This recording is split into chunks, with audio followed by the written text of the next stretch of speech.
All right. So remember now, ladies and gentlemen, here, what do we have? We have a situation where we have infinity. And we are saying that whenever there is infinity, we must always remember the provincial who? The provincial officer. And the formula, I've been able to write the formula for you of provincial officer. So anytime they talk of infinity, always remember the provincial officer concept. Please, provincial officer ni jina kejeli provincial officer equals district officer into 1 plus growth rate all over Kenya minus government. Kenya without government. Ladies and gentlemen, please listen and listen to me very well. For us, this PO, as we shall be seeing it, O means what here? Current. So this is the current market price per share.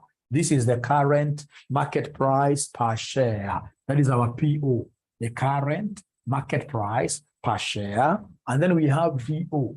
DO is the current dividend. This is the current dividend. This is the current dividend per share, DPS. Actually, I should have used here DPS. Current dividend per share, current dividend per share. And then we have a KE. KE here is cost of equity, is cost of equity. KE is cost of equity. In our case, we shall be using this as our cost of capital. Cost of capital. We shall be using this as cost of capital. And then we have a G. G is the growth rate. G is the growth rate. G is the growth rate. G is the growth rate. G is the growth rate. G is the growth rate. Now, ladies and gentlemen, please listen and listen to me very well. In this case here, we are evaluating an infinite cash flow. So basically, I would want to have here my PO. Then how do I treat this? How do I, remember here, I don't have dividends. I'm only borrowing that formula for purpose of getting this cash flow here. So the most current cash flow is this 25. So I'm trying to plug in. We are saying that this will be 25 into 1 plus the growth rate, the perpetual growth rate. The perpetual growth rate is 0.02. So here we have 0.02 all over the cost of equity. In our case here is the cost of capital. And I remember vividly that our cost of capital here was 10%. Our cost of capital here was 10%. You see 10% is the same as 0.1 minus 0.0 growth rate, which is 0.02 like that. So here you have to be very careful. First of all, you will have to get the numerator separately and then the denominator separately, and then you give us the quotient. I'm so sure this thing now looks very technical, but you're going to love it. You shall love it because it shall always be there in your exam. You've got no two ways about this. You must understand this. You must understand this. So please give me the numerator. Is there somebody who can give me the numerator here? 25 times 1.02, 25 times 1.02. What do we have here? Somebody 25 times 1.02. What do we have? Somebody here. 25 times that. So I'm being given here by a Crispus. Thank you very much. 25.5. So this is 25.5. How about this denominator? 0.1 minus 0.02. I'm being told by Gordon here, it is 0.08. Thank you so much. So then is there somebody who can give me the quotient? When we divide the two, we divide this and this, what do we get at the end of the day? When we divide the two, what do we get at the end of the day? I'm being given a figure of 318.75. I'm being given a figure of 318.75 like that. This is the answer I'm looking for. So instead of having so many issues here, this is the figure that I should bring here as the cash flow of year number 4 to infinity. So year number 4, remember the growth rate is 2%, but the cash flow is this 318.75 like that. Is that 318.75 like that? And then remember the PV will remain the same because the cost of capital is still 10%. So year number 1, correct. Year number 2, correct. Year number 3, correct. But how about now the PV? How about the PV for this year 4 to infinity? Year 4 to infinity. Remember, I've been able to lump it together and I brought it here like a lump sum amount. What do you think in this case here what do you think will be the PV for this infinity amount? drop down. I like what David is telling me, drop down. So for the infinity, you simply drop down this. You use the immediate predecessor, PVIF. So this PVIF here for the last year will be used twice. This is the same figure. You shall come and use here. 0.75 what here? 13. 0.75, 13. 0.75, 13. You'll get used to this. The most important thing is for you to know that once you've used the provincial of sub formula, you've been able to get a lump sum figure that will bring here as your cash flow. The PV for this cash flow, it will be a drop down. It will be a drop down. It's like you say, just enter in Excel. It gives you like that. It's a drop down. Ladies and gentlemen, after that, would you be kind enough by coming here and creating a column for present values, or discounted cash flows, So we have here present value. So present values, like the first one will be this cash flow times the PVIF, which in this case is giving us 9.091. And then the second one will be 15 times this. 15. Please ensure you're asking questions without fearing. 12.396. 12.396. Thank you very much. 12.396. And then we have year 3, which is 25 times this. 25. So we have 25, 18.73, 18.783. And then lastly, we have now this 318.75 times this. 318.75 times this 0.7513. What figure are we getting there? Somebody who can give me this figure. Mosioka Mosao, Mrs. 239.477. 239.477. So then could you kindly give me this total present value? Kindly give me this total present value. Is there somebody who can give me this total present value? Is there somebody who can give me this total present value? These guys are not talking to me really. These guys are not talking to me really nicely today, right? So they're telling me it's 297.747. 297.4. 279, sorry. 279. Can someone else confirm this figure? Can someone else confirm this figure? Can someone else confirm this great figure? 279.746. Somebody has confirmed that.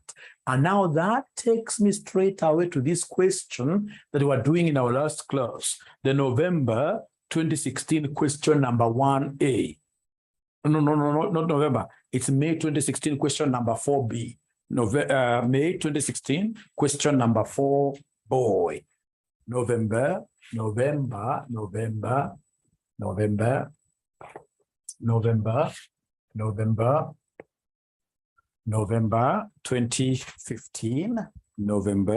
2016. Why am I talking of November? It should be May 2016. May 2016. Question number 4B. May 2016. Question number 4B. I remember we had already done part A. Now was simply how do we access the past papers? Is there somebody who can share that link with us? There is a very important link that all CASNEB students should be having. Very important link of past papers. Is there somebody who can share that link with us here? And then once you get that link, please ensure that tomorrow you get to your workplace. In your workplace, ensure that you print all those papers and put them in a file. So I'm giving you permission to go and steal your employer's resources. That's not theft, because whatever knowledge I'm teaching you here, who will it benefit most? It's him. It's him or her, your employer. Great. Thanks, Paul. Thanks, Elizabeth. You can see now that once you click on that link, you'll be able to get access to, don't print all of them, print for the papers that you're doing. Like now you'll print for AFM, Ladies and gentlemen, this is May 2016 question number 4B. Do we have access to this question, all of us? Hooray. Are we there? Do we have access to this particular question? So John says yes. How about the other students? Yes. Great. Yes. Thank you so much. So we are reading this very fast. And of course, for those of you who have got these revision kits, we sell these revision kits at a very throwaway price, just 1,000 shillings. You simply need to acquire this revision kit as well. So in this case here, this revision kit, which has got CASNEB questions and answers, Call this guy tomorrow. He'll be able to tell you how will you get you'll get this book at 1,000 bob. So we are told something very interesting here. Huge Limited intends to take over Tiny Limited, another company in the same industry. Tiny Limited is expected to post earnings of 86 million next year. If Huge Limited acquires Tiny Limited, the expected results of Tiny Limited for the next years will be as follows. I can see the results there. So they want us to give them the offer price for Tiny Limited. If Huge Limited were to value Tiny Limited on a forward price earnings multiple of 8 times. I showed you how to value an organization using the PE ratio method. I showed you this using the PE ratio method. I showed you this. How do we value an organization using PE ratio method? It's very easy. We say the total value, total firm value equals the PE ratio given times something. Somebody who is able to recall this. But anytime they want us to, ladies and gentlemen, give them the total value of any organization using the PE ratio. I will take the PE ratio times something. I'll take the PE ratio times something. What is this times something? What is this times something? Is there somebody who is able to remember? Times earnings of the firm. Times earnings of the firm. Lynette, again, were it not for the fact that the month is quite at some funny corner, again, you would have gotten what here? A present. You would have gotten a present. You'd have gotten a present. Even the Lima, you guys would have gotten what here? My present. So ensure that towards the end of the month, you remind me. I owe you guys. I owe you guys. So in this case here, you can see it is P over E. This E is a denominator. When it comes to multiplying, for me to be left with the price alone, then it means that here I must come and talk of what here the total earnings of the entity that is being valued. They've told us that the price earnings ratio that they want us to use is 8 times. PE ratio is 8 times. Times the earnings of a Tiny. It's forward looking, so it's future earnings. They've told you in their question, the offer price for Tiny Limited, if Huge Limited were to value Tiny Limited on a forward means futuristic, on a forward price earnings multiple of 8 times. So then the forward PE is 8. How about the forward earnings, the future earnings, the forecasted earnings of Tiny Limited? Were given these in paragraph number 1. In paragraph number 1, Huge Limited intends to take over Tiny Limited, another company in the same industry. Tiny Limited is expected to post earnings of 86 million. So we have here 8 times 86 million. So could you kindly give me this multiple very fast? So they are giving me a figure of 86 million. Thank you very much. It is the earnings of Tiny Limited. So if there's somebody who can give me, Omar tells me 688 million. So this 688 million is the value of Tiny. So this basically will be the offer price. This is what we are offering. Remember, the question was, number 1, you give us the offer price for Tiny Limited. If Huge Limited were to value Tiny Limited, offer price is the same as the market value of an entity. This we are done in our last class. If my memory serves me right, we are supposed to be in number 2, where they want us to give them the WACC for Huge Limited after acquisition of Tiny Limited. So they want me to give them the WACC. And this is what I was telling in our last class, that there are some people who are very unprofessional. There are people in this case, even after, for example, they are appointed to be the finance directors of their circles, finance directors of their big companies. You'll get somebody, instead of pronouncing this thing professionally as WACC, you'll get somebody calling it Wakaka. No. That's very unprofessional. It's supposed to be WACC.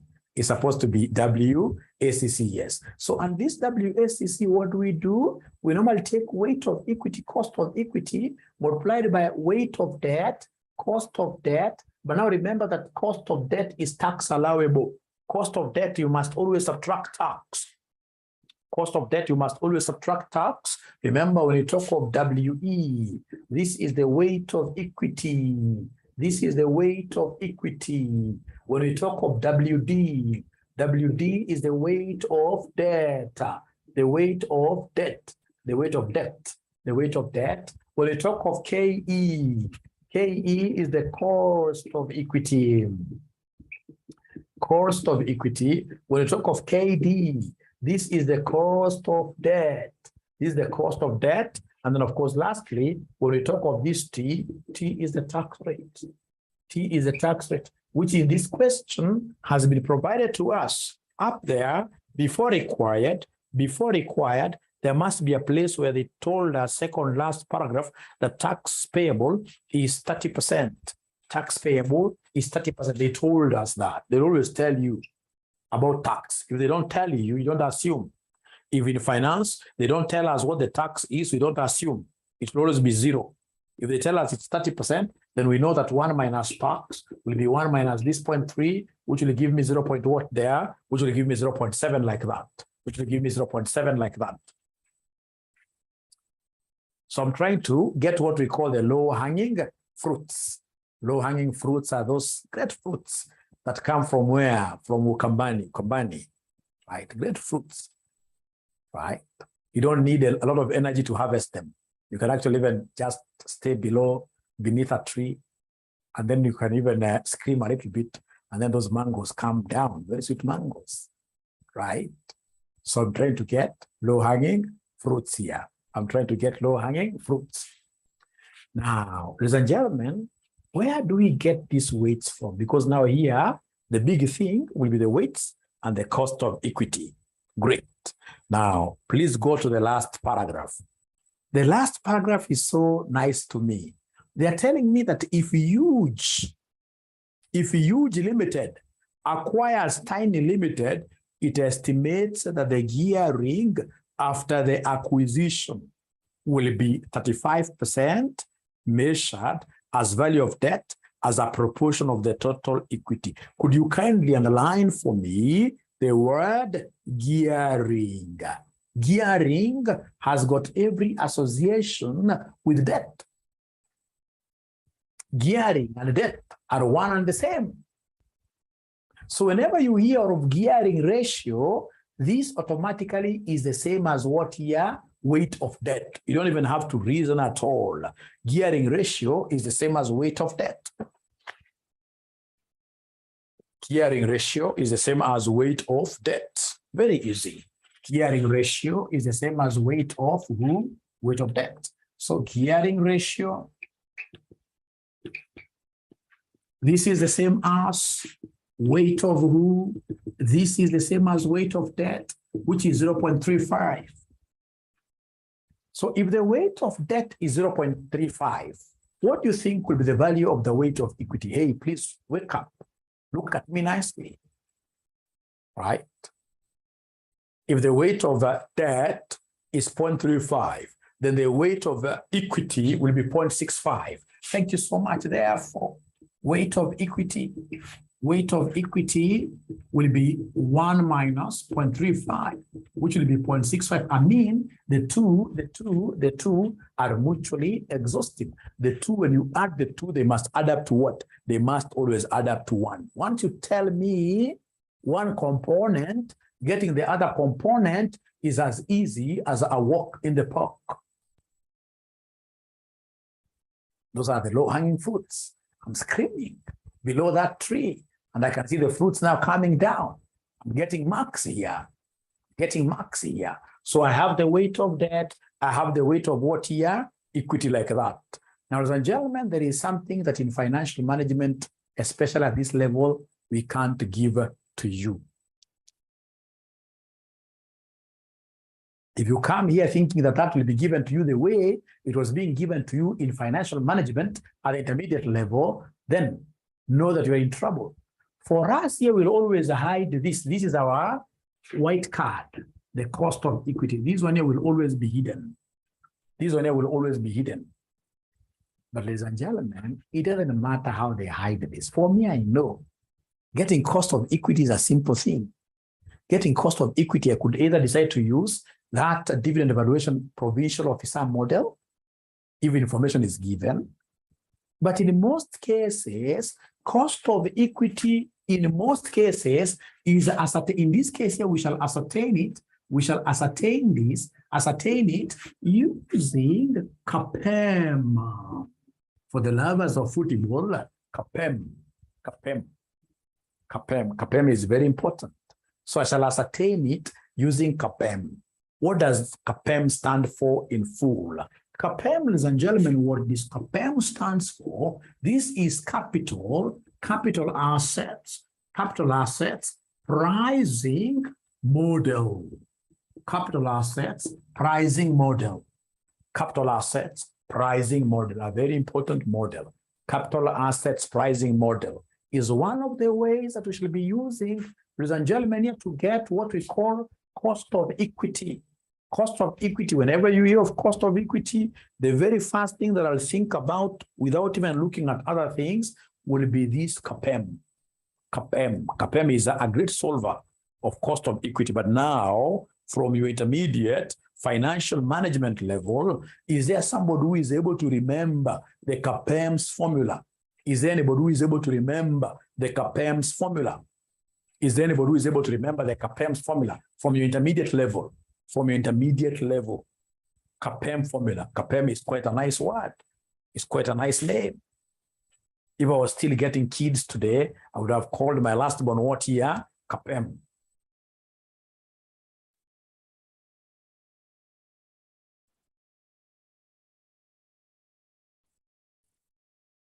But unfortunately, before I got to know this subject, I'd finished those things of getting kids. Great. So they are telling me that Mwalimu, we may forget about everything else, but there is something we'll never forget out of what we did in the FM, the foundations, not foundations, but at intermediate level, the intermediate level, we have what we call CPA, cost of equity. CPA must start from the lowest. So we must start from what we call the risk-free rate of return, plus what we call expected returns of the market, minus risk-free. This is what we call the premium, Listen, ladies and gentlemen, when I'm told to make an investment under CPA environment, I'll be given two types of securities. I'll be given the risk-free security, and I'll be given the market security. If I go for the risk-free security, then of course the returns will be smaller, but the good thing is that we don't have any risk with them.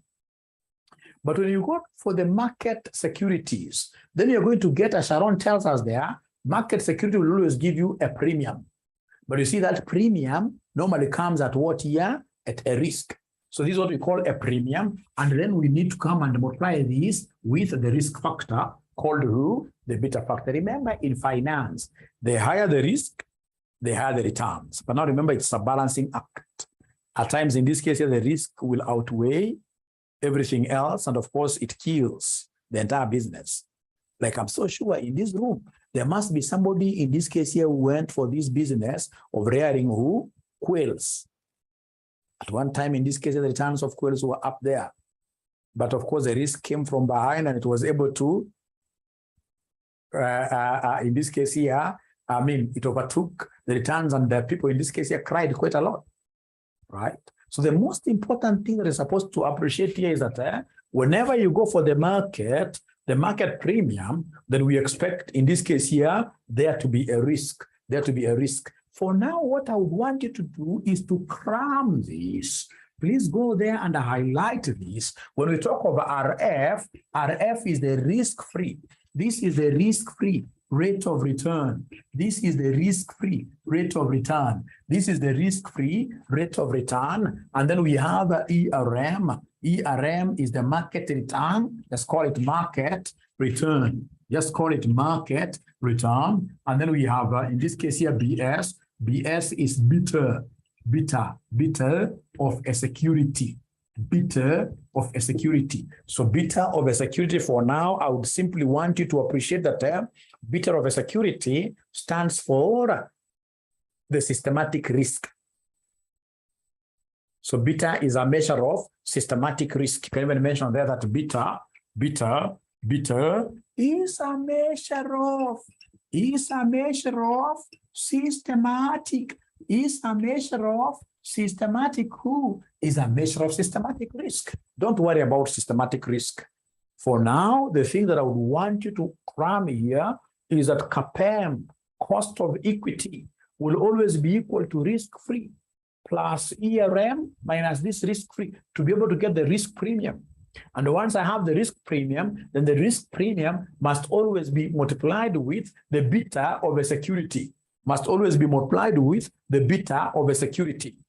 So then let us use this acquired knowledge to be able to calculate the CPA, cost of equity, in this case, using the information given in paragraph number, in the last paragraph. So in the last paragraph, what are they telling us? If 𝐢𝐭'𝐬 Limited acquires Tiny Limited, it estimates that the gearing after acquisition will be 35%, measured as the value of debt as a proportion of the total equity and the debt. After the acquisition of Tiny Limited, 𝐢𝐭'𝐬 Limited would have a cost of debt of 7.4% before tax and a beta of 1.6. I can see beta there. Beta has been provided, 1.6. Beta is 1.6. The risk-free is 6%, and the return on the market portfolio, is 11%. Using the last sentence, I would want to see whether there is anybody here who will be able to give me the CPA cost of equity. Using the last sentence, is there anybody here who will be able to give me the CPA cost of equity? I want to show you something that will make you guys pass this thing in round one. So Gordon tells me 14%. Is there Lynette is also getting 0.14, which is the same as what here, 14%, So the most important thing here is that these guys have already given us the risk-free rate of return. These guys have given us the risk-free rate of return. He has given us the risk-free rate of return in the last sentence. The risk-free rate of return is 6%. So 6% plus, they have also given me the market return. They have told me that the market return is 11%, minus this 6% multiplied by beta, which was 1.6. So here you have to be very careful with body mass. Here you must be very careful with body mass. If I were you, first of all, I would start with what we have in brackets. 11 minus 6 is 5%.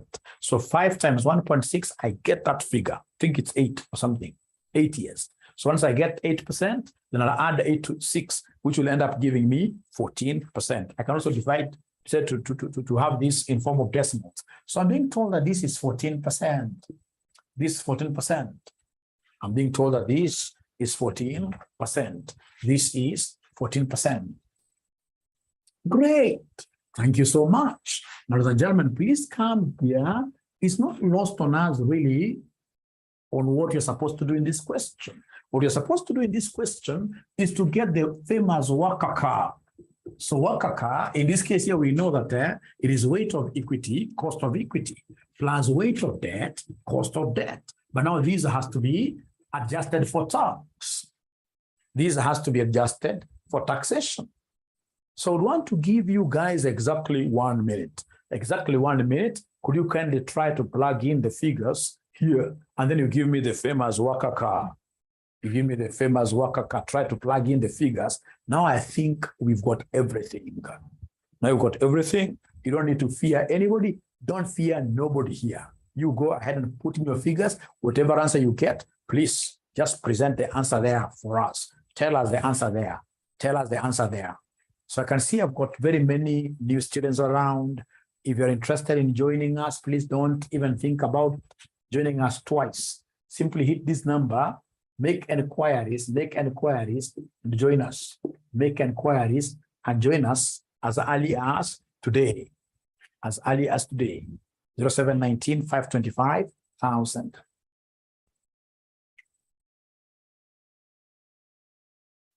I can't see anybody who has been able to plug in the figures and given us any figure really for 𝐤𝐭'𝐬. Remember now you have got everything. Yours is simply to come and plug in the figures. Yours is to plug in the figures. CC. We have Cliff. Please, I would expect to see your answer. You guys have got great names. Brenda Osanya, Ben Richard. I expect to see your answers. I expect to see your answers. We have Elizabeth Amisi, Elizabeth Ndunga. We need your answers for WACC. What do we have there? Somebody, what do we have there for WACC? So let me remind you. Is there somebody who can remind us the value of weight of equity? 10.91. Okay. So what is the weight of equity? You guys had given me a figure of 0.65. Cost of equity is 14%.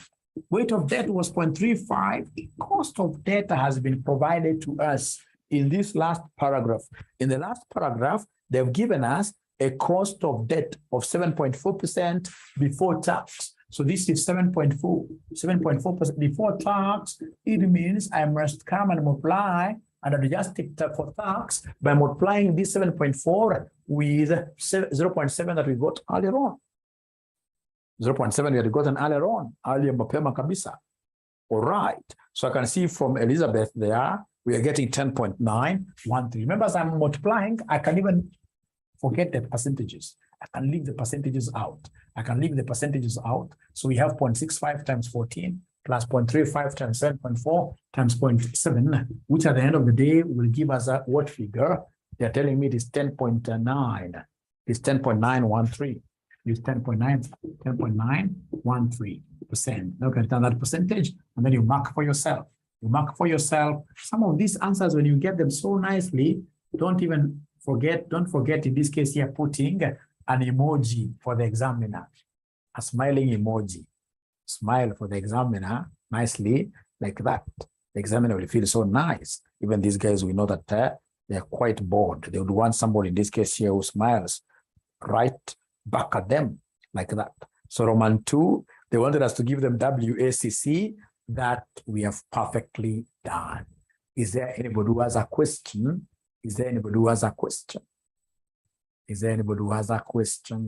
Because if there is no question, I would want to go to the next question myself.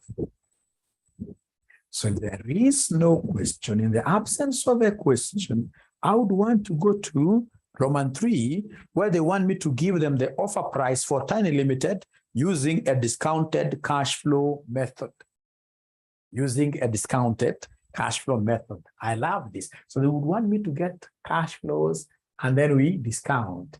This is an examiner who loves me. This is an examiner who is wishing me success. This is an examiner who is greeting me with a golden handshake. This must be a golden handshake. A golden handshake. A good question here. For Wakaka, will I have to always find CAPM? In most cases, not 100%. There is also another formula that will be teaching you of getting cost of equity, but in most, talk of 80%. 80% of the Wakaka questions would want you to remember the CAPM equation. Let me ask you a question.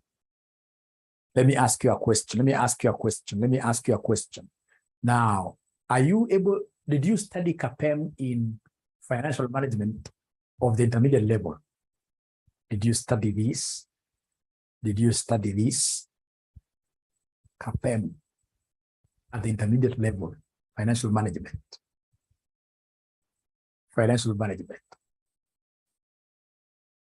CAPM, no. You guys are cheating. It is there. You guys are cheating. Thanks, Liz. Liz has been able to at least give us the main meaning of the acronym WACACA. It is the weighted average cost of capital. It's the average, you know, like how the capital structure of a firm looks like. We have equity, we have debt, we have preference shares.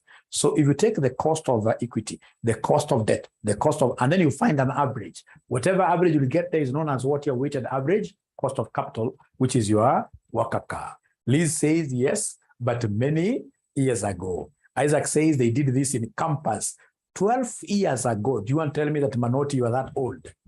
Manoti, I doubt. Are you that old? 12 years. The photo that I saw the other day of Mr. Manoti doesn't really look like somebody who did his BCom or whichever degree. over 12 years. No. You guys are cheating. You guys are cheating. 14 years. No worries. The most important thing you're supposed to do here is to come and at times cram. You have to cram at times. We can't really go back and we start looking at so many things. We are saying that there is a very important rabbit here. Rabbit called who? Called the CPA. And for us to get this CPA cost of equity, what do we do? We shall be taking the risk-free, the bottom line, the benchmark is risk-free, plus what we shall be calling expected return of the market minus risk-free. And then we come here and multiply this with what here beta of the security given, or beta equity, as we shall see when we advance in this subject. 2014, I shall overcome. Miaka inasonga, miaka inasonga, miaka inasonga, miaka inasonga. I'm the only one who is remaining young forever. So we shall overcome. So they want us to give them, ladies and gentlemen, they want us to give them the cash flows of the entity. So how do we get cash flows? It's very easy. Cash flows are quite related to profits. And from your section 1, intermediate, not intermediate, but foundations level, quantitative analysis, you guys learned something very important. That to get profit, we normally take revenue minus cost. Revenue minus cost. Are you able to remember this thing?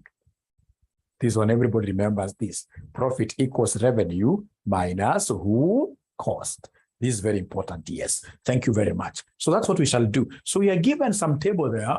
You can see we are given in this second paragraph. They've told us if 𝐢𝐿 Limited acquires Tiny Limited, the expected results of Tiny Limited for the next years will be as follows. So we have sales, we have cash cost stroke expenses, we have capital allowance. So for us, in finance, whenever you see capital allowance, what should come to your mind? For us, capital allowance is depreciation. Whenever you see capital allowance, simply go there and write in brackets, depreciation. We are learning something very important here. We are saying that capital allowance will always be equal to who in finance? Will always be equal to depreciation. Very, very important. Thank you very much. Will always be equal to depreciation like that. Great. Next paragraph. From year 4 onwards, it is expected that the annual cash flows from Tiny Limited will increase by 4% each year into perpetuity. So when you hear that language of perpetuity, what comes to your mind? When you hear that language, you as a finance scholar, what will come to your mind? PO, perpetuity. When they talk of perpetuity, there is something that will always come to my mind. PO. Perpetuity, provincial officer, district officer, who has to grow, blah, blah, blah, blah, blah. Thank you so much. Thank you so much. Now, ladies and gentlemen, then they are telling us something very nice. Or rather, could we kindly go ahead and now look for these profits? Let's draw this table ourselves. So we have year 1. Let's draw this table ourselves. So we have year 1, we have year 2, we have year 3. I want the profitability of this company over the 3 years. So we are going to start with sales. Sales is revenue. So we have sales here. We have sales there. So we have sales. So are you able to see the sales figure? Are you able to see our sales figure?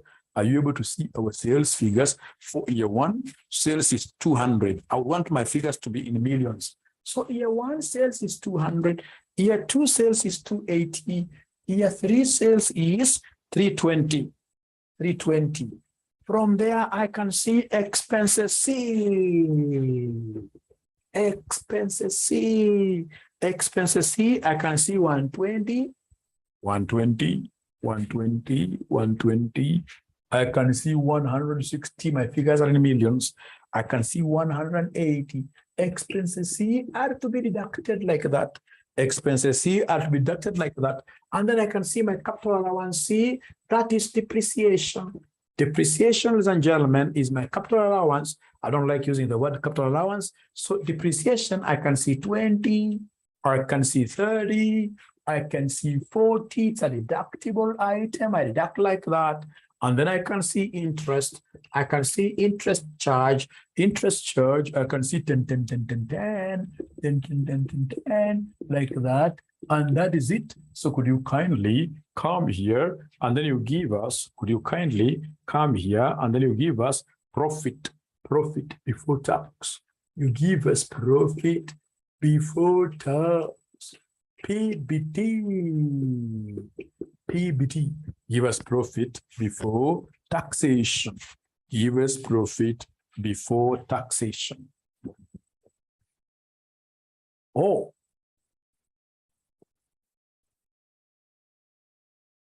Are you able now to hear me? You guys, are you able to hear me? Sorry, I'm being told I'm frozen. I can't see what you're doing. Only sound is on. Okay. Sorry for that. Sorry for that. Let's take like a minute break for us to be able. But now they're saying everything is okay. It was just a flash of a second. Great. It's okay now. Thank you very much. So then could you kindly give me this profit before tax? Give me the profit before tax. Give me the profit before tax. Give me the profit before tax. So year number 1, according to John Modiani, is 50. Year number 1 is 50. Year number 2 is 80. Year number 3 is 90. But there is something in this semester that so many students in this case here picked up. They picked up this thing which made them, in this case here, detour, which made them to detour from the road going up directly to passing CASNEB exams, something that they picked. Most of them came and picked that cash to replace assets and finance growth. Assets being acquired can never go to the income statement. Assets being acquired, that's a balance sheet, that's a capital expenditure. This cash to replace assets and finance growth can never be deducted while arriving at profitability. Can never. That is what we call CapEx. It's a capital expenditure. It will go to the balance sheet. It can't go to the income statement. It can't go to the income statement. It can't go to the income statement. So this is profit before tax. Once we get profit before tax, we shall go ahead right away and less tax. So go ahead right away and less who? Less tax. Have they given us the rate of tax? Oh, yes. They have told us tax is 30%. Tax is 30%. They've told us tax is 30%. So could you kindly subtract and rather give me 30% of this figure? 30% of 50. 30% of 50. This gives me 15. 30% of 80. 30% of 80. Joyce Buki, I've never heard you talk to me. I don't know why. I don't know why. Niliwakosea wapi. Wengi hapa waniongeleshangi kama Masi Nyakio, kama Agnes, awaniongeleshi. We shall overcome. At Alicia's, we shall overcome. At Alicia's, we shall overcome. We shall overcome. We shall overcome. We shall overcome.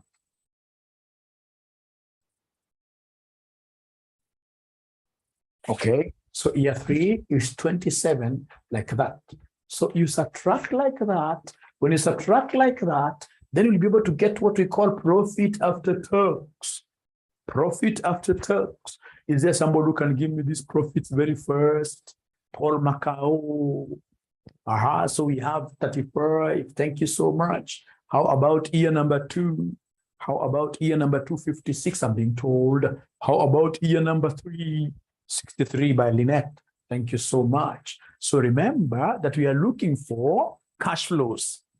Profits is just obiter dicta. By the way, after I get profits, there is some abracadabra I have to do to change the profit after tax to cash flow. Who is able to remember this abracadabra? What am I going to do to be able to change profit after tax to cash flow? What am I supposed to do? We add back depreciation. We add back depreciation. That's how you write it. Profit after tax, to change profit after tax to cash flow, you add back depreciation. Add back depreciation. So depreciation, hapa ni 20, hapa ni 30, hapa ni 40. You add back depreciation for you to be able to get our cash flows, operational cash flows. You add back depreciation for you to be able to get the cash flows, So yes, it's very okay to use the interest tax shield instead of adding back. But for me, I'm the old school type. I'll always prefer adding back depreciation. In all my workings, I'll always prefer adding back depreciation because of, in section 5, in this advanced level, these guys will be telling you that this tax is paid in arrears, right? Yes, because depreciation is not a cash flow, yet it was deducted, yes. That is the reason, yes. We are adding back depreciation because, as this lady is telling us, you subtracted it here, right? For purpose of getting the taxable profit. But later on, you realize that, hey, because you want cash flow, then I would rather add this depreciation back. So I'm being given a figure of 55. Then we have 86. And then we have 103. Now, these are the operational. Please write there up. Right there, operational cash flows. Sasa nataka munisikize na munisikize vizuri. Unapopata hizi operational cash flows, unatenga pesa. Kisiasa nasema kutenga mabilioni. Unatenga pesa. Kama kuna pesa ambayo unaambiwa zinahitajika kuja kununua hizi fixed assets, unazitenga, unaziweka kando. They can never be part of our cash flows. Tutenge hizi pesa, kama hapa wametuambia namna gani. In this particular table, they have told us that we need cash to replace assets.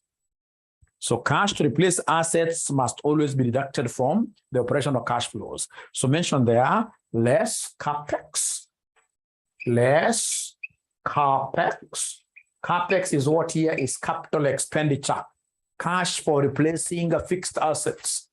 So we less capex, and the capex that you're seeing here is 25. Capex you're seeing here is 25. We have 30, and then lastly, we have 35. We have 35 like that. So you come and subtract this, you unatenga. Ukisikia unaambiwa kuna cash, which is needed to buy some fixed assets, always hiyo lazima inatengwa, right? Adjust the board to see the whole board, okay. Sorry for that. From my side, I'm able to see the whole of it. I don't know why you guys can't see the whole of it, really. From my side, I'm able to see the whole of it. Okay, I hope now that's much better. Okay, what's CapEx? Thank you very much. CapEx is the capital expenditure. The expenditure which you will need to incur to replace assets. Thank you so much. So could you then kindly give me this? Now we shall call this one the free cash flow. We shall call this one the free cash flow. The free cash flow. Hii dunia iko na maneno, mtaipenda sana. Mara kwanza tukifanya, unaona kama ni mzito, lakini sio mzito. So please give me these free cash flows. What do we have here? We have from Willie Velma, from Godonware, Joyce Buki, 25. No. 30,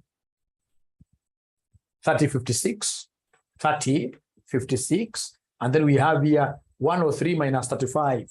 103 minus 35 gives me 60 what here? 68. Now, could you kindly double underline these figures? Please double underline them.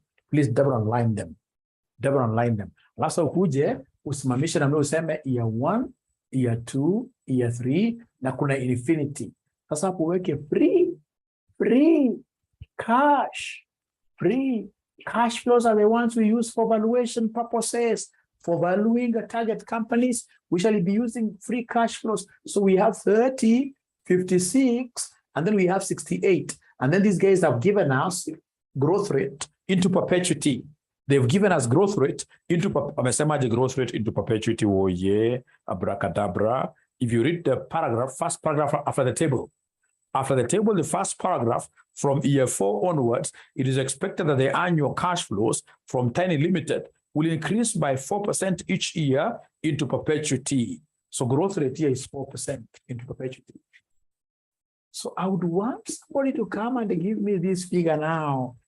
Somebody please try for a small gift, for a very small gift. Could you kindly try giving us this figure of cash flow of perpetuity for a very small gift? For a very small gift. Let's see, we'll be able to get my gift tonight. Give me the figure of, give me the figure of the infinity cash flow for a very small gift. And remember, my gift will be surprised. My gift will exceed your expectation. My gift will exceed your expectation.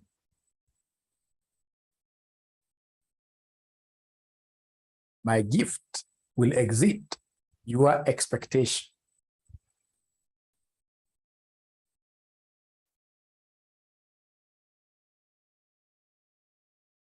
It shall be something nice.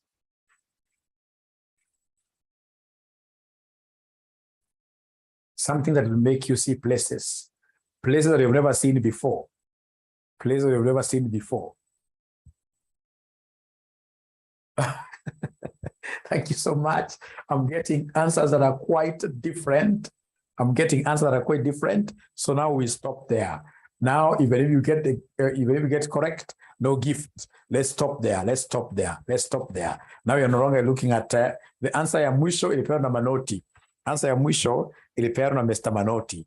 Hiyo ndio answer ya mwisho. So kumbukeni hapa, hii ya infinity ni PO. And for us to get the PO, ladies and gentlemen, always it is district officer into 1 plus growth rate all over KE minus growth. But again, remember, this is for purposes of you cramming. Otherwise, we should always know that this KE is always the COC. The cost of capital is always the cost of capital. Which cost of capital do we have? We have our WACC, our weighted average cost of capital. I'm so sure so many of us lost it there. That's where in this case here, as I always say, keep your eyes on the ball. But at times, of course, the ball could behave in a funny way and it disappears from your sight. Especially if the opponent is a strong player like Messi, right? They can come and do like this, and then you can't see the ball at all, right? So here, always remember it is cost of capital. So the most current dividend is this, 68. 1 plus the perpetual growth rate is this, 0.04. All over the WACC, you guys did give me the WACC. If my memory serves me well, it was coming to 1093. So 0.1093 minus the growth rate again, which is 0.04. So here you have to go very slowly. First of all, give me the numerator.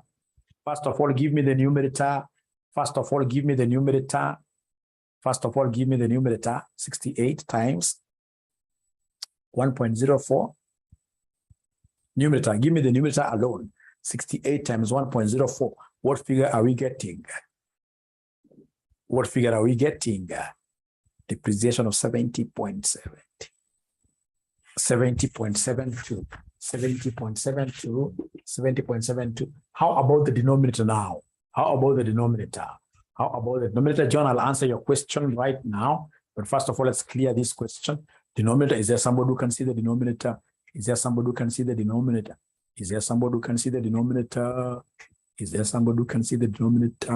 According to Debbie, 0.06913. 0.06913 like this. This is so important to me. Now I need to come and get the quotient. So is there somebody who can give us the quotient? Here? We divide now. So they're telling me the answer is supposed to be 1022. KE, very good questions there. 1023. CAPEM KE was 14%. 1023. If you used 11%, you got 1010. 1024, 1023, one and the same. So I'll only pick one. So here we have 10. What here? We have 1023. Don't want decimals. I don't want decimals. Now, students here are coming up with something. 1093 imetoka wapi? Kumbuka WACC, nilikuwa nimecalculate WACC kwanza. Nakumbuka Ross WACC. What was the WACC? What was the figure of WACC? Please remind me. I may be wrong. What was the WACC figure? What was the WACC figure? Leave around the KE. 10, 9, 13. Oh, 10, 9, 13. So then this one should be 10, 0.10913. Will we still get the same answer really? Will the answer be the same? Will the answer be the same? I'm so sure some of you used here 11%, like Monsieur K, the lady, used 11%. That is why she was able to get 10, 10, 10. The answer came to 10, 10. Great, great. Thank you very much. Now, please, I would want you guys to listen and listen to me very carefully. You know, when it comes to valuation of shares, we strictly use KE here. But valuation of organizations, I would want to repeat this. Valuation of organizations, our organization here has got both a debt and what equity. When you are valuing an organization, I would want to make this very clear. Whenever you are valuing an organization, this can't be a KE. This shall always be WACC. I'll use Kenya minus government. I'll use cost of equity minus government because that is easier to remember. But again, remember, for purposes of valuing an entity, we shall always use what they are, WACC. How I wish all of us were speaking the same mother tongue language. I would have written, or rather pronounced everything there that I've said in one mother tongue, and all of us would have copied and understood it very well. So what have we said? We've said, and now you're writing this in your mother tongue. Unfortunately, you guys don't know your mother tongues. If, for example, I was to tell you guys to even tell me what 𝐤𝐭'𝐬 stands for in your home, local dialect, nobody here knows. I'm the only one who knows what 𝐤𝐭'𝐬 is in my mother tongue. For company valuation, down here, we shall always use what here, weighted average cost of capital. Weighted average cost of capital. Great. So explain 68 as our DO. Remember, DO is the most current dividend. Most current dividend is this one here, 68. This is the most current dividend that I shall use to value this. Most current dividend is 68. Thank you for asking those questions. Thank you for asking those questions. I'll come back to John Modiani's question in a moment. But now, are we in agreement with this 10.3? Are we in agreement with the 10.3? Are we in agreement with the 10.3? Yes. Thank you very much. And then now what we shall do, the last step, is that you will come and create a column here for PVIF. Create a column up here for PVIF. Create a column up here for PVIF. Present value interest factor, which is 1 plus R raised to negative n. So PVIF here will be 1 plus 0.10, 913 raised to minus 1, 1 plus 0.10, 913 raised to minus 2, 1 plus 0.10, 913 raised to minus 3. So could you kindly give us these answers in 4 decimal places? In 4 decimal places. In 4 decimal. Irene is asking, when do you use KE? When we go to this topic called financing decisions, when they tell you to value a share, get PO, what is the value of an ordinary share? Then you shall be using KE. Thank you very much for that nice question. Abracadabra, Isaac Obae. Is it Obae or Obare? It must be Obare. So Isaac amesema ni 1991. Isaac, wewe sasa umetumia ile ya kitambo. Umeenda ukasoma ile ya kitambo hapa, hiyo ndio ukweli wewe Isaac. Huwa zina vitu zina change. Umeshinda kuongea Kiluya. Na hivi vitu zinabadilika. In 1991 mimi najua ni 10% Isaac. Kwa hiyo umeenda ukasoma mahali. Again, rate we use, yes, the rate we use W for valuation of farms everywhere. The rate is WACC. The rate is WACC, yes. The rate is WACC. Everything here. The rate is WACC. The rate is WACC. Thank you for asking that. So nimeshaambiwa ya kwanza na David Yes, imenishinda kupronounce kidogo, but we shall overcome. We shall overcome. So 9016. So 0.9016. Now I have to adjust my board. Tuende hapa jameni kwa ya pili. Ya pili ni ngapi? Ya pili sasa unasema 1 plus 0.10913 equals raised to -2.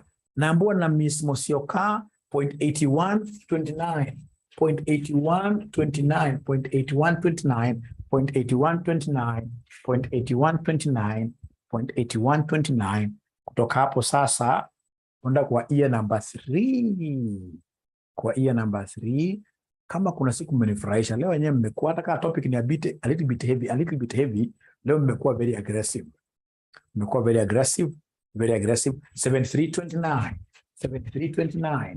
So 7329, hebu naulizeni swali, what PV figure will I use for this infinity? What PV figure will I use for this infinity? What PV figure will I use for this infinity?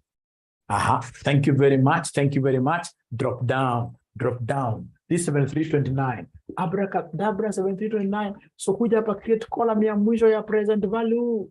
Create column ya mwisho ya present value. Create column ya mwisho ya present value. So create column ya mwisho ya present value. Create column ya mwisho ya present value. So what do we have here? Present value. Present value is a round off. Present value is a round off. You don't attack at 2 decimal places. Present value inanga diambo. Unaweza round off. Unaweza round off present value. Aha, so David Kasharo gives me the first one as 27.05. 27.05. 27.05. That is the first figure. 27.05. How comes it's only one person who has gotten this figure really? Remember, it is this figure cash flow times the PV. Those two, you're multiplying them. 27.05. And then now we have 45.52. 45.52. And then now we go to number 3, the third one. The second one I'm being told is 49. I don't know who is now telling me the truth. I don't know who is telling me the truth. According to Mrs. Mosioka Elizabeth, it seems this 49.84 ya ukweli. Wamesema ni third. Sasa hapo si noma, mmeconfuse mimi sana. 49 is the third one. 49.84 is the third one. Thank you. How about in this case here, infinity? How about infinity? So infinity 93.7329 inakuja ngapi? Abracadabra, we have 749.76. 749.76. So could you kindly come and add for us? Give us the total present value, which will be the same as the farm value. Farm value using discounted cash flow method. Farm value using discounted cash flow method. So farm value, according to Paul Macao, is supposed to be 862. Mosan Matara anasema ni 872. So I don't know who is telling me the truth. 872 carries a day. 872 carries a day. 872 million. 872 million. 872 million. 872 million. 872 million. 872 million. Yes, that is a farm value. So I can't pay more than that. That is a farm value. That is a farm value. I can't pay more than that. I can't pay more than that. Now, I would want to repeat a few things. Like I remember what John Mudhiani asked me. He asked me a very good question. Let me wrap the board now. Let me wrap the board.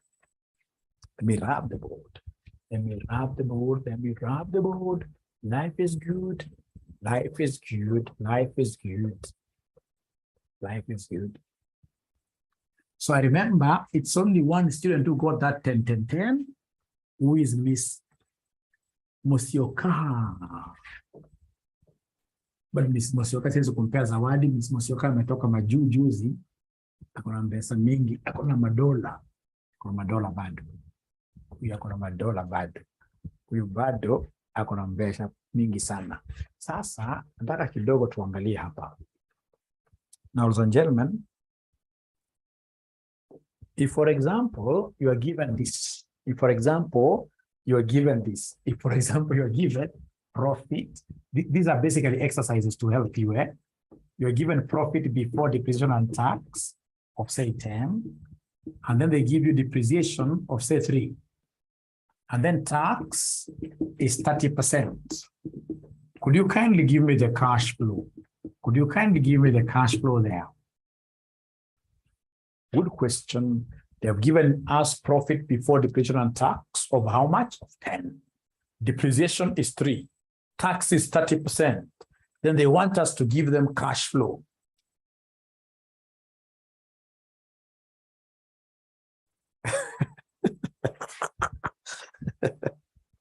We shall overcome.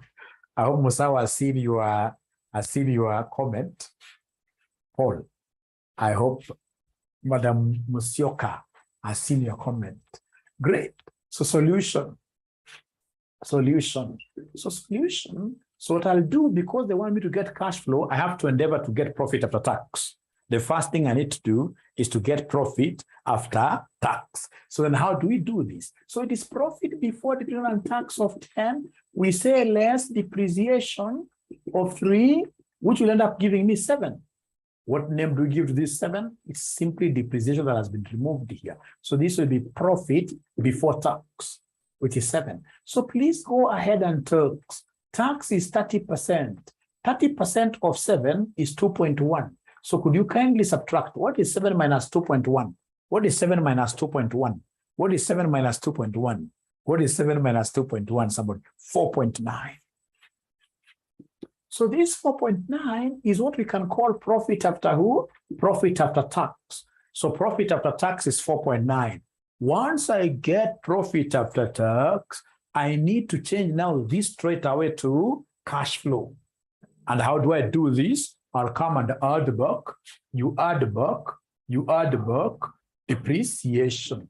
You add back depreciation of 3. So 4.9 plus 3 gives me 7.9, which is what here? Which is our cash flow. So our cash flow per annum will be 7.9. 7.9.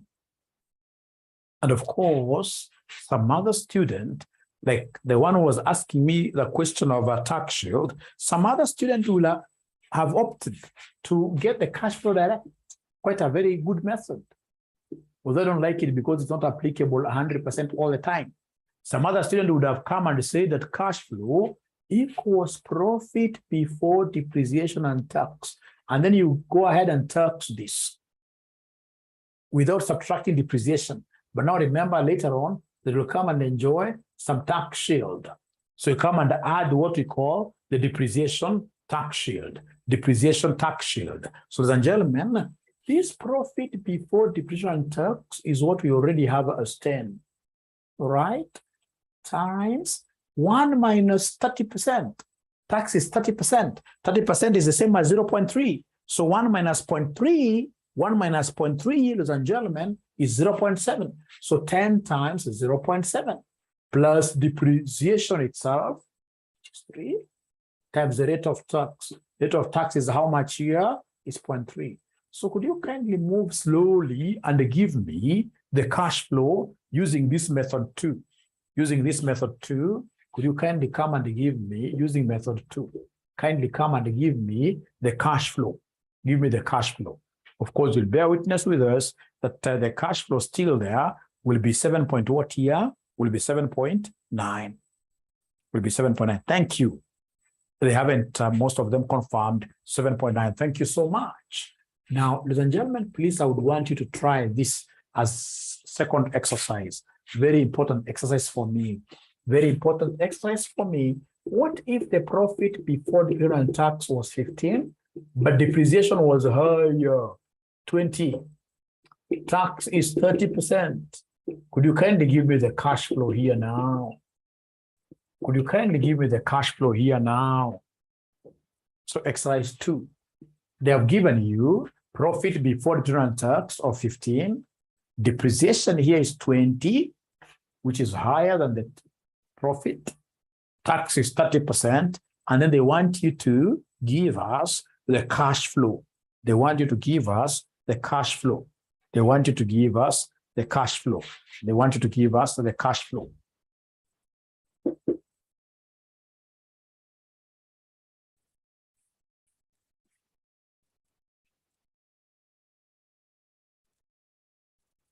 Is there anybody who has an answer already? Please remember, this is a subject which basically wants you to do two things. Number one, you like your teacher. And then number two, you like the subject. Just those two things.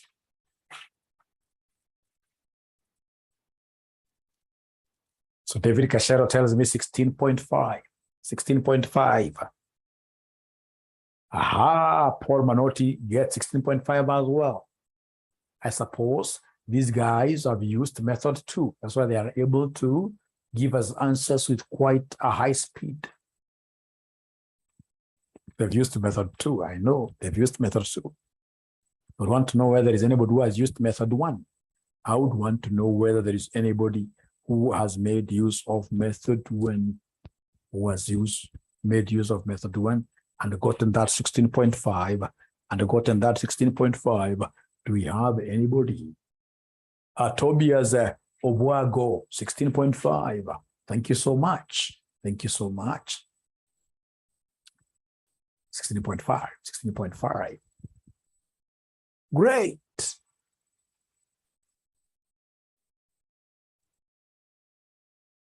Oh, Kumbe, you are a nurse. Great. Save a life. We shall overcome. Good to know that there are people who have diversified. Great. Great.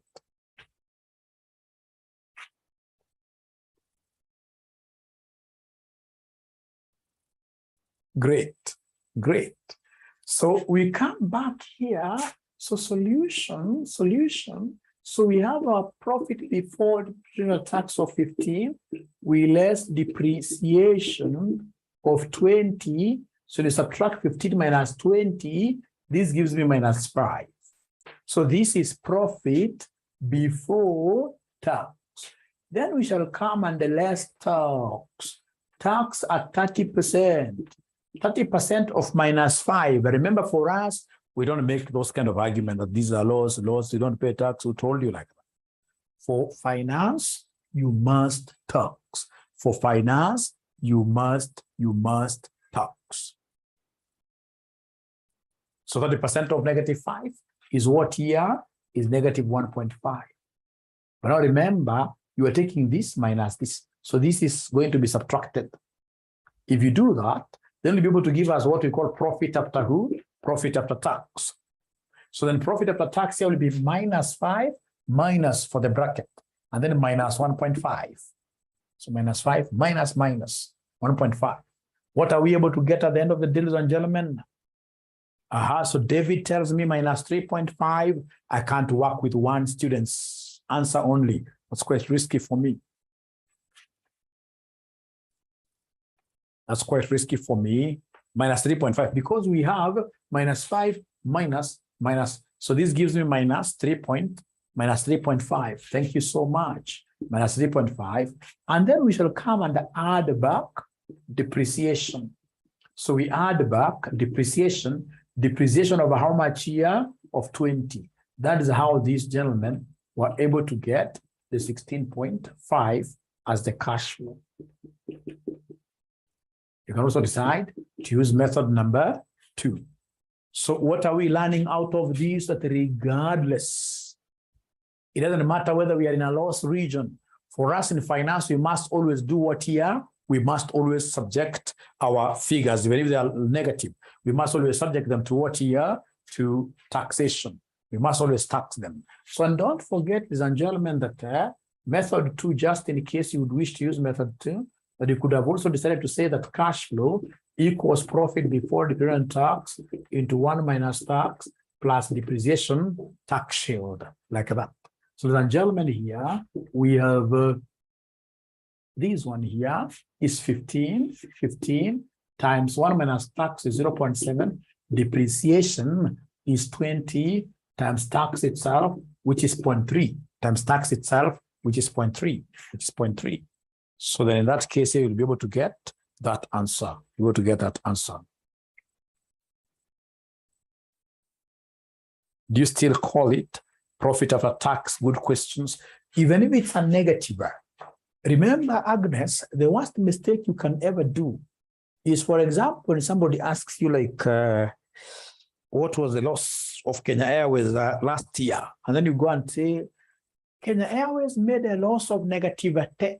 You know, when you call it a loss, then you can't put a negative. But you see, when you say Kenya Airways made a profit of negative, so you see, when you're using the language of profit, the negative comes in. So even if it's a negative, you must be consistent. Still make use of what your profit after tax. I hope, Agnes, that is clear. So you don't change because the sign is negative. No, we don't change like that. You still call it profit after tax. Thank you very much. You still call it profit after tax like that. Thank you very much. So I hope this now is an agreement. Now, please, let's get our past paper. Let's get our past paper. We get our past papers. Great. May 2019. May 2019, question number 5B. May 2019, question number 5, boy. May 2019, question number 5, boy. May 2019, question number 5, boy. May 2019, question number 5, boy. May 2019, question number 5, boy. Question number 5, boy. Please, once you get it, give me a thumbs up. Once you get the question, give me a thumbs up. Once you get the question, give me a thumbs up.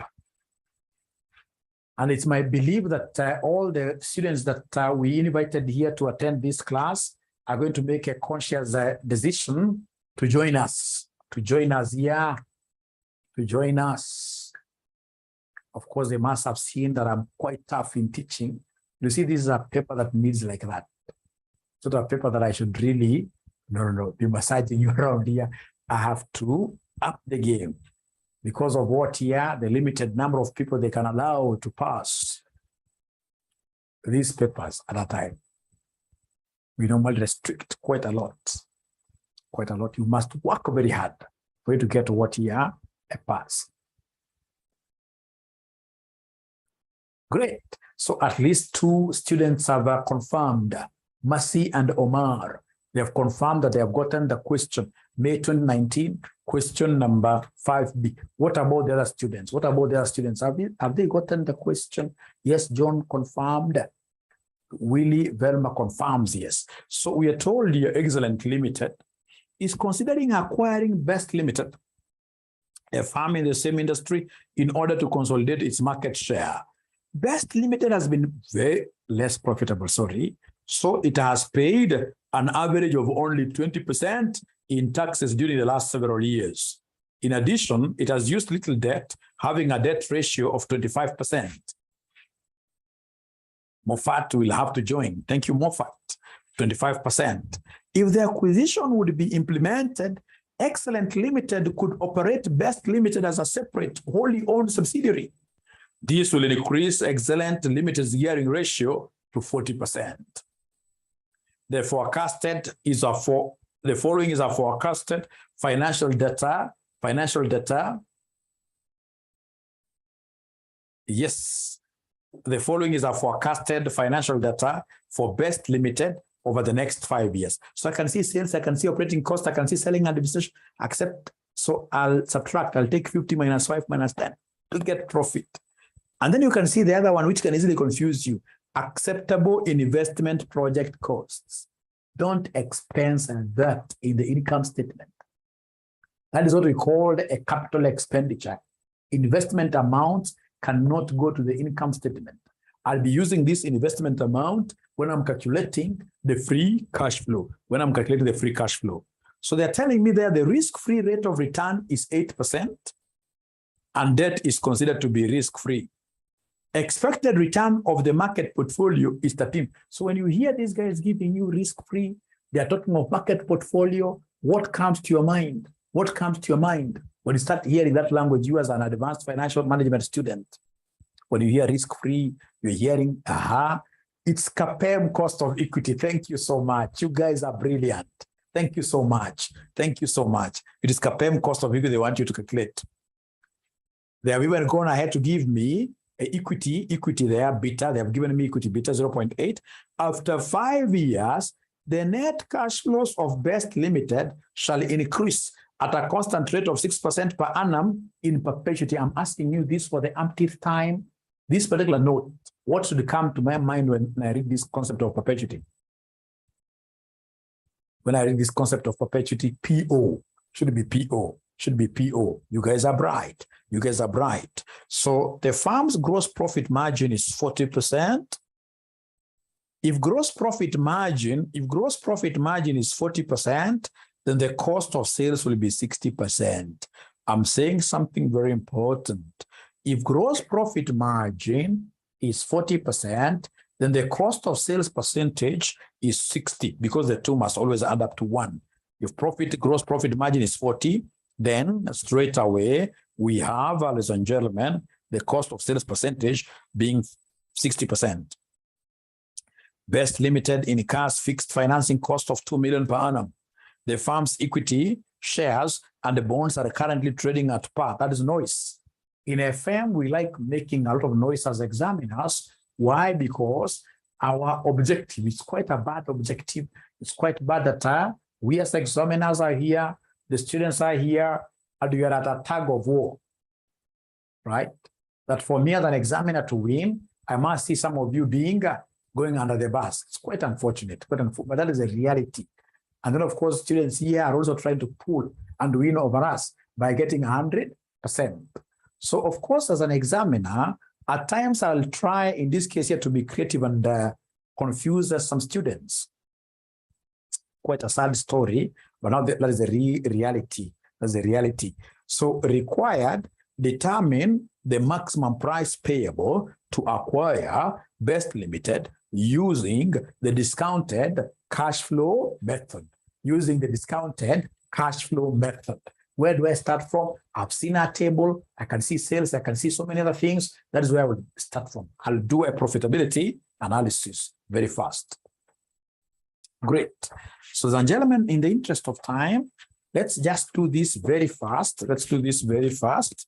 How I wish I would have, I could have given this to you. You do it as a class work, and then we mark here together. But you see the way things now stand, we don't have that time really. So I just have to do the question myself.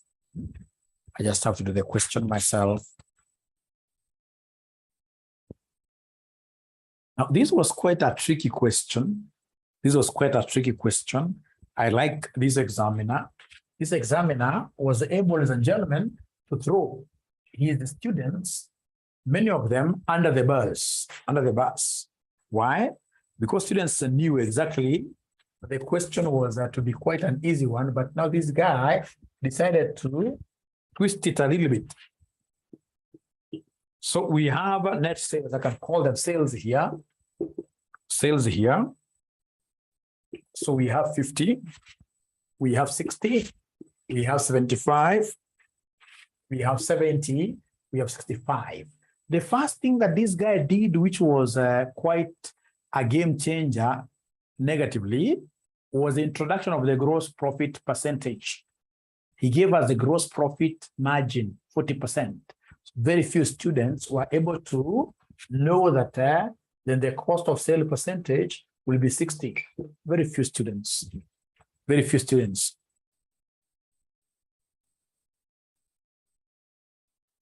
Oh, Mayom, hey, this is quite sad.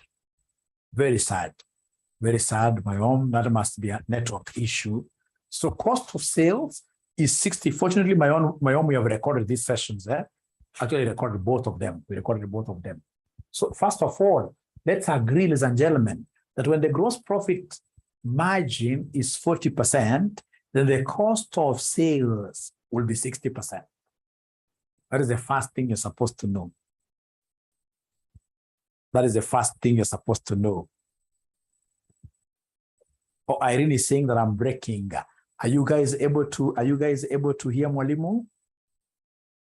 Are you guys able to hear Mwalimu? Yes. So then could you kindly give me these figures very fast? 60% of 50 gives me what? 60% of 50 gives me what figure? 60% of 50 gives me what figure? 13. Abracadabra, 60% gives me 36. This I can't know. This I can't know. The third one I can't know. 60% of 75 gives me 36. No. Nope. 45, thank you very much. Yes. This I can know, 42. This I can't know. The last one, 39. Thank you so much. So subtract here. You are able to get gross profit if you wish. Gross profit if you wish to put it down. If you wish to just have it down, you will get gross profit. So this is 20, although you can do without it. 20. This will be 24. Please give me these figures very fast. 30, 36. 30, 36. Joyce, are you sure this is 36? Am I the one who is now dreaming because I must be very tired since 2 p.m.?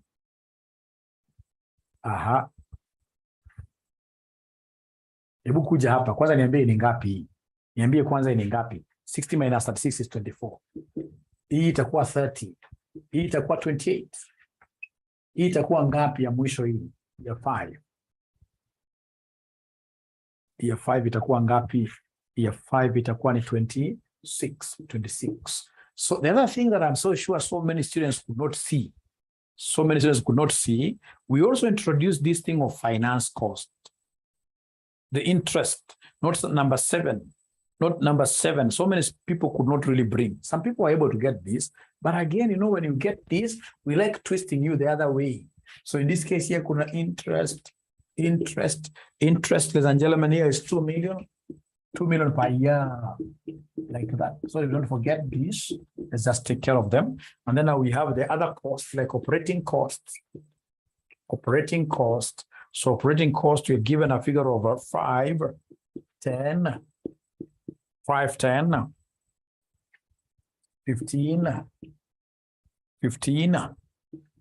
12. And then lastly, we have the selling and administration costs. Selling and administration cost. So selling and administration cost, we have 10, 10. We have 8, 9. 8, 9. And then we have got 11, like that. Great. So then could you kindly give me this profit, ladies and gentlemen? Please give me the profit very first. So this is the profit before tax. Profit before tax. Fortunately, don't have any depreciation here. And then, of course, we have the tax element, right? And I would want to see now you guys finishing this entire question. And if possible, you send your answers on WhatsApp. You send your answers on WhatsApp. So that we can get to compare notes. Otherwise, it has been a great session. I've enjoyed hanging with you guys tonight. You know, this is a hangout, right? Right. We're not enemies. I'm not your examiner. We're not enemies here. All right. So we shall overcome. So ensure that we finish the entire questions, testing you, especially on how to get this PO when we have infinity. So ensure that you finish the entire question and then you send your answer on WhatsApp without fearing. For the new students, please don't forget to give us a call. This is our school's number, 0719525000, very important number. And then we have, ladies and gentlemen, here, if you want to talk to me on WhatsApp, sana 0721 620 183.